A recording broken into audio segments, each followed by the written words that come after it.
और गाइस आज मैं नहीं बोलूँगा welcome back to my new blog, क्योंकि आज मैं आप लोग को दिखाऊंगा कि हमारे साथ क्या बीत रहा है और किस टाइप से हम लोग पिछड़ते हुए जा रहे हैं। चलिए देखिए इस घर सब कैसे तोड़ा जा रहा है और ये घर सब टूट रहा है। ये बगल में घर है, ये भी टूटने वाला है। इसके बगल में ये भी घर टूटने वाला है और ये भी घर टूट चुका है। और आगे जो स्टेज में वो दिख रहा है वो भी टूट चुका है और मैं आपको दिखाता हूँ।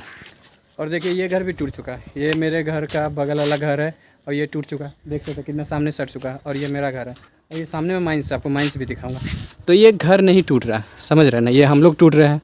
हमारा स्थिति टूट रहा है, हमारा जो एक मनोबल है वो टूट रहा है, हमारा विश्वास टूट रहा है और हमारा एकता टूट रहा है। इसलिए कि यहाँ सामने में हमारा माइंस है और माइंस के सामने हमारा समीप घर है। ये है माइंस, देख सकते हैं, ये माइंस है, ये डीडी माइंस है और ये हम लोग का घर है। तो ये डीडी का माइंस का सामने कितना हमारा घर है, देख सकते हैं कितना ही समीप घर है। ये देखिए यहाँ से ऐसे घूमने के बाद ही हमारा डीडी माइंस है। ये देख सकते हैं कम से कम आपका 100 मीटर भी दूरी नहीं होगी। तो बस इसी के लिए बात उठा जा रहा है कि हम लोग इतने सामने होके भी हमारे लिए कुछ सोचा नहीं जा रहा है, क्या करना है क्या नहीं। बस आ रहे हैं और बोल रहे हैं कि घर खाली करो, घर खाली करो, और नहीं कर रहे हैं घर तो डेली आ रहे हैं। यहाँ हम लोग कमाने खाने वाला इंसान है। अरे घर बनाने की तो दूर की बात है, हम लोग खुद अपने बारे में सोच नहीं पाते और फिर इसमें आते हैं तत्काल में, डेली आते हैं बोलते घर खाली करो, घर खाली। पता हम लोग जाएंगे कहाँ? हमारे पास ना कुछ ऐसा पैसा है ना कुछ बैकग्राउंड है कि हम लोग तुरंत कोई घर बना के शिफ्ट हो पाएंगे। और शिफ्ट होने के लिए कहीं जगह भी नहीं है और जो जगह दिए जा रही है वो जगह में गैस है, उसके बगल में आपका खदान है। फिर जाएंगे, फिर बैठेंगे, फिर 6 महीना के बाद वहाँ पर कोयला निकाला जाएगा, फिर वहाँ से उठाया जाएगा। फिर ऐसे तो हम लोग कहाँ जाएंगे? एक ग्रुप का लोन लेके अगर कोई घर बनाएगा दूसरा बार में तो वो ज़िंदगी छोड़ देगा घर बनाने के लिए।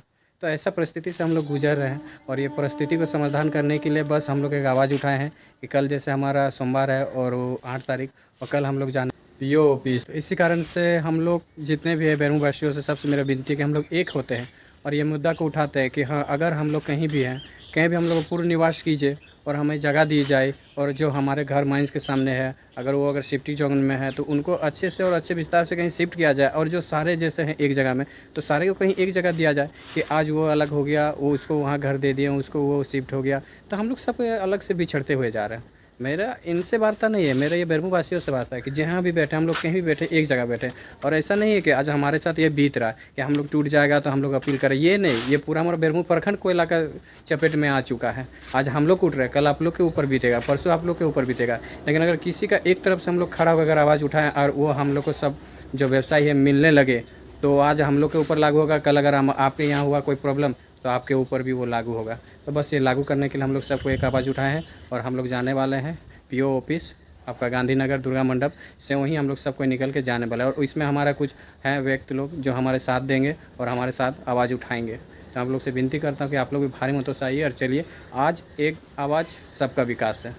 मैं यही बोलूँगा आप लोगों को कि आप आइए और हम लोग चलते हैं और अपना हक का लड़ाई लड़ते हैं। ये नहीं कि हम लोग को इलीगल कर रहे हैं। अगर कोई व्यक्ति अगर एक घर में अगर 20 साल भी रह जाता ना तो वो उसको हक हटाने का अधिकार नहीं रहता।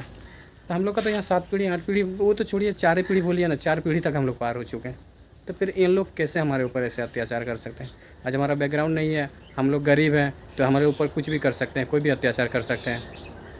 बस ये लोग को हम लोग से विनती है, शिष्य लोग से, कि आप हमें मुआवजा दीजिए या कहीं बैठाइए या पूर्ण निवास कीजिए हम लोग का। बस वही मांगे कि जहाँ भी बैठे हम लोग एक साथ बैठे और एक साथ ही रहें। और हम लोग जो भाईचारा है, भाईचारा जैसे चलो 4 नंबर से निकलने से हम लोग जो शाम को सुबह निकलते थे तो शाम को भाईचारा घर द्वार से मिल माल के आते थे। लेकिन आज शाम से घर निकलिए तो माइंस देखिएगा, बाहर निकलिए तो खदान देखिएगा और डिपू दिखेगा ओबी का। तो क्या हो रहा भाई? बस यही चीज़ को मैं बोलना चाहता हूँ कि हम लोग सब कोई निकलिए और सब कोई मिलते हैं और सब कोई चलते हैं और सब बात करते हैं। आज हमारे साथ अगर ये नियम लागू होगा तो कल आप सबके साथ लागू होगा। जहाँ ये कोयला निकलेगा, जहाँ घर उठाया जाएगा, उनके साथ भी वो नियम लागू होगा। तो बस आपका एक आवाज़ और सबका विकास।